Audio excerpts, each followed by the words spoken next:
Saludos afectuosos, mis queridísimos hermanos. Esto es Televida, el canal de la familia y su espacio de la red. Yo soy Raúl Burgos y estaremos por aquí, como siempre, compartiendo algunos temas y reflexionando sobre ellos. El tema que quiero compartirle a ustedes no es la Santísima Trinidad, no, aunque me voy a meter un poquito, sino cómo Dios se nos revela como Padre a través de la historia sagrada. Dios como Padre a través de la historia sagrada, ¿verdad que sí? Podríamos llamarlo así. Porque a veces, cuando decimos Dios Padre, y muchas veces por un lenguaje propio de los agnósticos, los ateos, creemos como que Dios es un macho, un hombre macho, y no es así. No, cuando Dios se nos revela como Padre, no tiene la intención por ninguna manera de revelársenos como un hombre macho masculino, ¿verdad que no? Sino por otras cosas de la condición del ser padre que vamos viviendo aquí. Miren,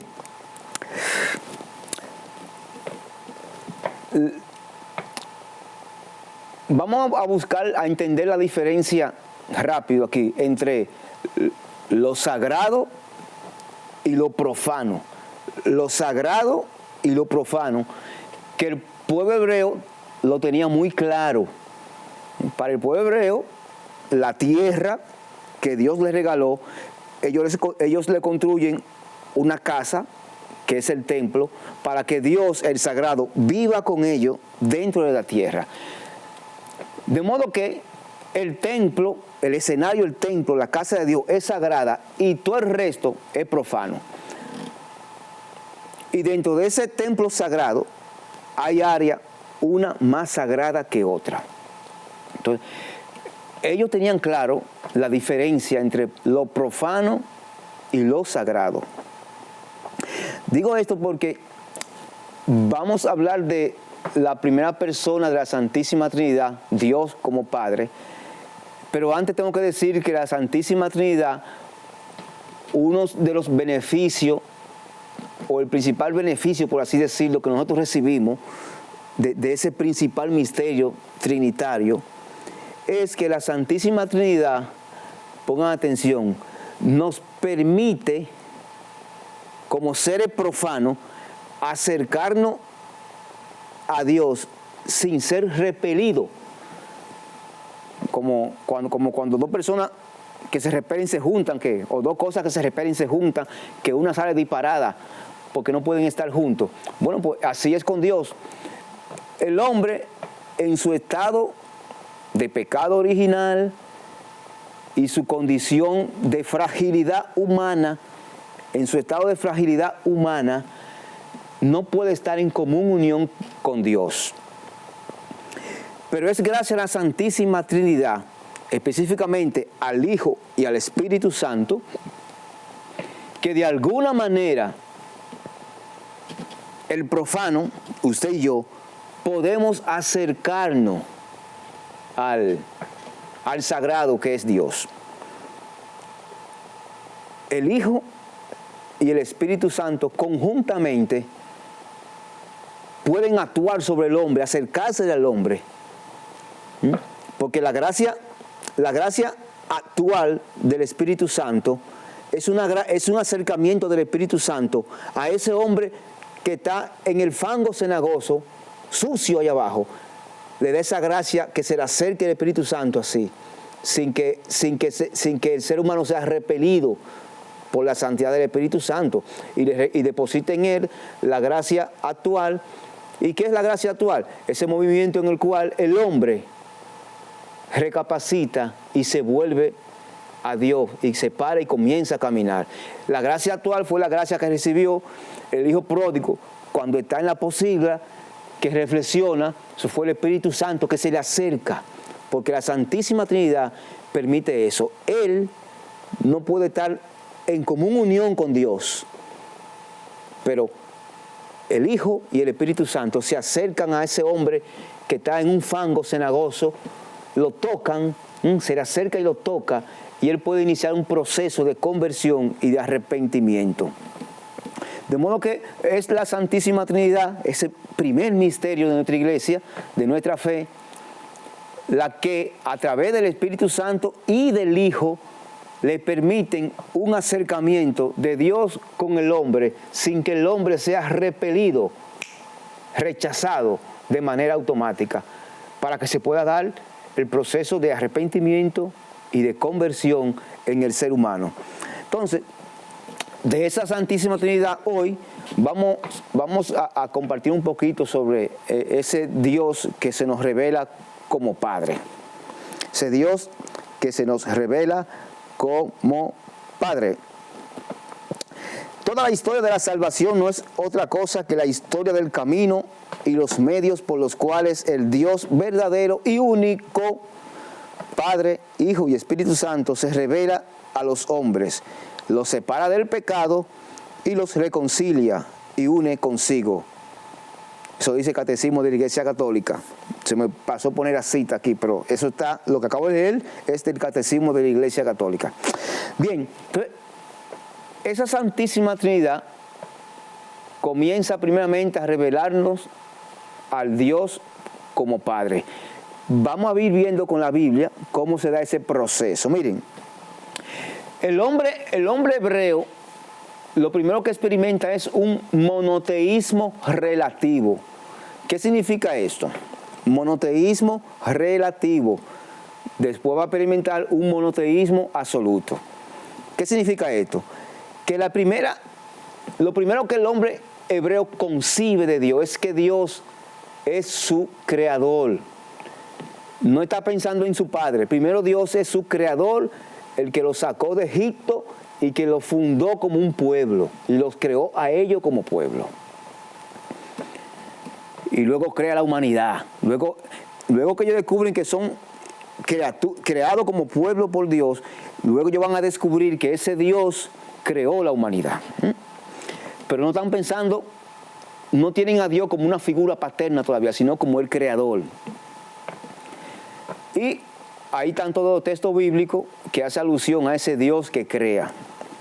Entonces, pero ellos en un primer momento, ellos creen en su Dios Yahvé de los ejércitos, que es el Dios de ellos como pueblo. Pero ellos también están convencidos en un primer momento de que existen otros dioses, que son los dioses de otros pueblos. De modo que ellos internamente, hacia adentro, no son una creencia politeísta, ellos creen en un único Dios. Ahora sí, cuando están incómodos con ese Dios, se vampan de otro Dios, porque ellos están convencidos de la existencia de otro Dios. Por consiguiente, se pudiera decir que ellos en esencia hacia adentro no eran polisteístas, eran monoteístas de manera relativa, no de manera absoluta, porque ellos creían en su Dios, pero también creían en la existencia de otros dioses, y cuando estaban molestos con su Dios Yahvé, porque Yahvé no les respondía o por cualquier cosa, por las mismas razones que usted se molesta con Dios y deja de orar muchas veces, ellos también tenían sus razones, se molestaban con Yahvé y se habían tentado a irse con otros dioses. De modo que lo primero que ellos tienen es una experiencia de monoteísmo relativo. Luego, con la experiencia del destierro hacia Babilonia, es ahí, en esa experiencia, que ellos van a descubrir que su Dios es el único Dios que existe y que nunca han existido otros dioses. A partir de ahí, ellos van a entender que su Dios es un Dios único y verdadero, que es el único Dios que existe, que los demás son muñecos y trapos y cosas y yeso de otro pueblo. Entonces, naturalmente, ellos no hicieron el tránsito de, así como descubrir que su Dios es el único Dios, entonces ese Dios debe ser un Dios universal, no un Dios de su pueblo. Pasa que ellos pasaron de creer en el Dios de su pueblo, y ese Dios de su pueblo pasó a ser el Dios único, y ellos querían mantener secuestrado a ese único Dios que existe, que lo creó a ellos y a más nadie. No, entonces no dieron el tránsito. El tránsito lo hace Jesucristo, que ese Dios único y verdadero, administrado y secuestrado por los judíos, por la religión judía, Cristo el que viene y dice, no, ese Dios soy yo, que me hago hombre, y ese Dios que soy yo, hombre, es universal, es para todos los pueblos, no es para ustedes nada más. Ustedes son simplemente el pueblo elegido como profeta para predicar a las demás naciones que hay un único Dios, único y verdadero. No es el Dios nada más de ustedes. A ellos les faltó hacer ese tránsito, que es el cristianismo, el catolicismo, quien lo hace. Pasar de un Dios nacional de un pueblo a un Dios universal. Por eso católico. Bien, entonces, ya en Babilonia ellos aprenden que su Dios, aprenden a tener un monoteísmo absoluto. Ya están convencidos que el único Dios que existe es el de ellos y punto. Más nadie. Pero en todo ese trayecto, en toda esa dinámica, ese Dios que lo creó, que pasó de un monoteísmo relativo a un monoteísmo absoluto, ese Dios que lo creó comienza a revelársele como Padre. Y en la Biblia hay una fórmula para revelar a Dios como Padre, hay una fórmula literaria que se actualiza 2 veces. La primera está en Éxodo 6, del 7 al 9. Dice, yo seré tu Dios y tú serás mi pueblo. Allá en el monte Sinaí, que Dios le dice a Moisés, hacen un pacto y al final Dios le dice, yo seré tu Dios y ustedes serán mi pueblo. Hasta ahí Dios es concebido como Dios creador, no como Dios Padre. Luego esa fórmula de que yo seré tu Dios y tú serás mi pueblo va a ser actualizada en época del rey David, en 2 de Samuel 7, 13, 15, donde Dios le va a decir a través del profeta a David que de él saldrá un linaje, uno, y ese heredero será para Dios como un hijo y él será su padre. Y lo voy a leer. Dice, él edificará casa a mi nombre y yo estableceré el trono de sus reinos para siempre. Yo seré para él padre y él será para mí hijo. Cuando cometa iniquidad, lo corregiré con varas de hombre y con azote de hijos de hombre. Palabra de Dios. Entonces, este texto de 2 de Samuel 7:13 es la actualización de Éxodo 6, 7 al 9. Yo seré tu Dios, tú serás mi pueblo. Yo seré tu padre, tú serás mi hijo. Luego, ese texto de Samuel, 2 de Samuel, volverá a ser actualizado por el ángel Gabriel cuando está dialogando, presentándole el plan de salvación a la Virgen María, nuestra queridísima madre. Que el ángel Gabriel lo que hace es que le cita el texto de Samuel como queriendo decir eso que en Samuel era un texto que representaba lo que venía en potencia, o sea, lo que iba a pasar en potencia, hoy se actualiza dentro de tu vientre. Tú tendrás un hijo que va a heredar la silla de David y yo seré y eres mi padre, yo seré su padre y él será mi hijo. ¿Verdad que sí?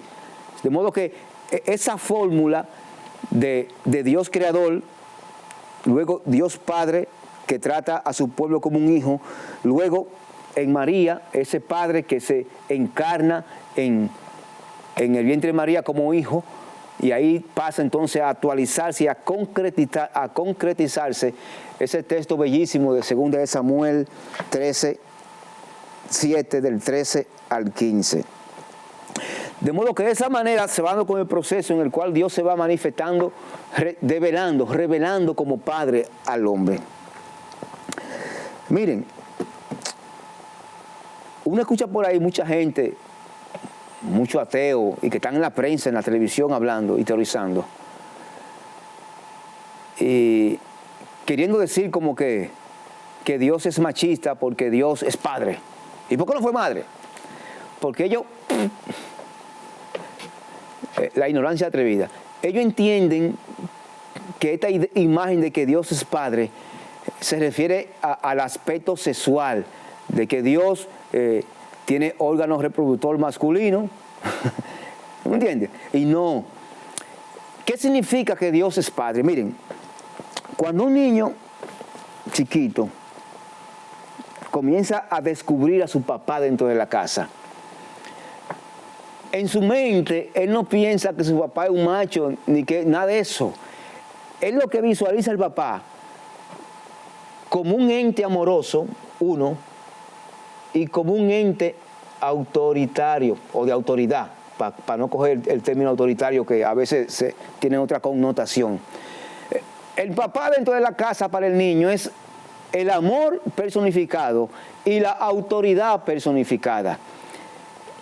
Y quizá para muchos niños lo conciben como el origen de donde él sale. Entonces es en esas sesiones que Dios es tu Padre. No es que Dios es macho, hombre masculino, no. Es que Dios es, y lo voy a leer por aquí,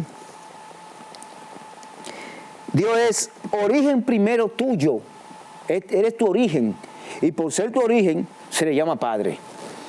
Dios es la autoridad trascendente ejercida sobre ti, y por ser autoridad trascendente ejercida sobre ti, es tu Padre. No es porque él sea macho, hombre masculino. ¿Me sigue?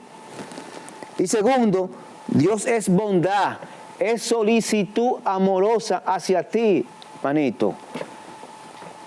Y todo esto son las características de un padre, características que ve un hijo en la carne de su padre. Ese ser que es amoroso, ese ser que me regala los bienes, que me expresa su bondad amorosa, dándome los bienes. Ese ser que es la autoridad, que cuando habla, yo siento la diferencia entre la mamá y el papá cuando hablan. ¿Me siguen? Ese ser que su mera presencia refleja la autoridad en la casa. El niño no está pensando en que un macho con órganos reproductores sexuales masculinos y nada de eso. Entonces la Biblia, cuando te habla a ti de que Dios es Padre, no te está diciendo que es un macho, ni está quedando en el plano meramente de diferenciación sexual. ¿Me sigue? No está buscando eso. Está buscando expresarte que Dios es tu principio en cuanto que es Padre, que es tu autoridad trascendente en cuanto que es Padre, que es el hombre, el ser que te da los bienes y que a través de esos bienes expresa su bondad y su amor hacia ti. Es en ese sentido que Dios es Padre. No te vayas por el otro lado. Pero también la Biblia nos va a enseñar que a veces ese amor paternal, que tú lo has leído, yo te lo voy a decir ahora porque tú lo has leído, ese amor paternal es presentado como una maternidad. En Isaías 66:13 y en el Salmo 131:2, ese amor de padre es presentado con la figura materna. Esa ternura paternal se nos presenta en la maternidad de una mujer. Aunque tu madre te abandone, yo no te voy a abandonar, dice Isaías 66:13.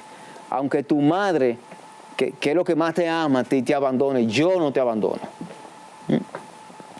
Y en ambos sentidos, tanto cuando se nos presenta a Dios como Padre y se nos presenta esa paternidad como una maternidad en esos textos bíblicos, los textos bíblicos no están presentándote una diferenciación sexual de Dios. Dios no tiene eso. Dios es espíritu. Y cuando Él se encarna en un hombre, ya con diferencia sexual, lo que se nos está diciendo es que ahora que celebramos la encarnación con el nacimiento el 25 de diciembre, que celebramos la encarnación porque el Evangelio de San Juan no nos llama nacimiento, sino le llama encarnación, el Dios que se encarna. y que se encarna como un hombre, sexualmente como un hombre, macho, masculino, Jesucristo. Es para decirnos que todo esto lo anterior, el principio original de todo ser, la esencia de todo ser humano, es ese Jesucristo. Por Él fueron hechas todas las cosas. El Dios bondadoso que nos regala sus bienes es ese Jesucristo, encarnado en carne y hueso. El Dios trascendente, que es autoridad, que nos permite a nosotros someternos en obediencia, es ese Dios que se encarnó en Jesucristo. Y para enseñarnos a nosotros, todos los seres humanos, cómo debemos proceder con relación a esa autoridad trascendente llamada Dios Padre. Cristo viene como hijo y como hijo se somete en obediencia a esa autoridad trascendente. De modo que Cristo no solamente es la imagen perfecta y plena de Dios, sino que se convierte como imagen perfecta y plena de Dios, haciéndose hijo, se convierte en modelo de sometimientos, modelo de cómo someternos a ese principio que es Dios Padre, a esa autoridad que es Dios Padre, y cómo aceptar ese amor que es Dios Padre. Así que no te quedes pensando en que si Dios es macho o hembra, no. Dios es Padre en cuanto que es amoroso como lo es el Padre paterno histórico. Dios es Padre en cuanto que es autoridad como lo es tu papá en la casa. Y Dios es Padre en cuanto que es principio de ese hogar. No en el aspecto sexual. Entonces, también en el Antiguo Testamento, nosotros vamos a ir viendo cómo Dios comienza a ser descubierto como Padre. En Deuteronomio 32:6, Dios es llamado Padre en cuanto creador del mundo.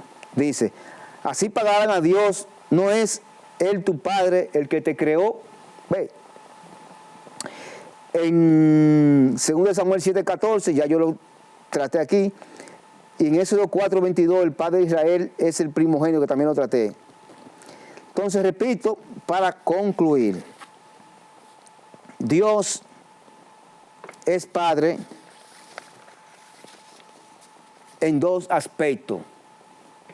Subrállenlo ahí, que no se lo olvide nunca. Dios es Padre en dos aspectos. Primer aspecto, en que Él es el origen tuyo y por eso es tu Padre. Así como tu origen está en tu papá carnal, tu origen físico, que su espermatozoide germina dentro de un óvulo de tu madre y de ahí sale tú, ¿verdad? Físicamente, tu padre de tu casa, ese es tu origen. Entonces, en ese sentido, Dios es mi Padre, porque Él es mi origen desde antes de la creación. Dios es Padre en cuanto que es la autoridad en este mundo. Y no solamente la autoridad, sino la autoridad trascendente, porque la autoridad no trascendente es tu Padre aquí en la historia. Así como en la familia aprendemos que el papá es la autoridad en la familia, así entonces visualizamos a Dios como Padre allá en la eternidad, en la trascendencia. Y Dios es Padre en cuanto que es bondad y solicitud amorosa para sus hijos. Así como el hijo va descubriendo en la casa ese amor del Padre, esa ternura del Padre, que se concretiza en esa bondad de esos bienes, que el niño se alimenta, tiene cobijo, tiene vestimenta, se le educa. Son bienes suplidos por el Padre y hoy día también por el Padre y por la Madre. Pero es en ese sentido que se nos presenta a Dios del cielo, el Dios creador, en la persona como Dios Padre. Que Dios nos bendiga a ustedes que están de aquel lado y a mí que estoy aquí.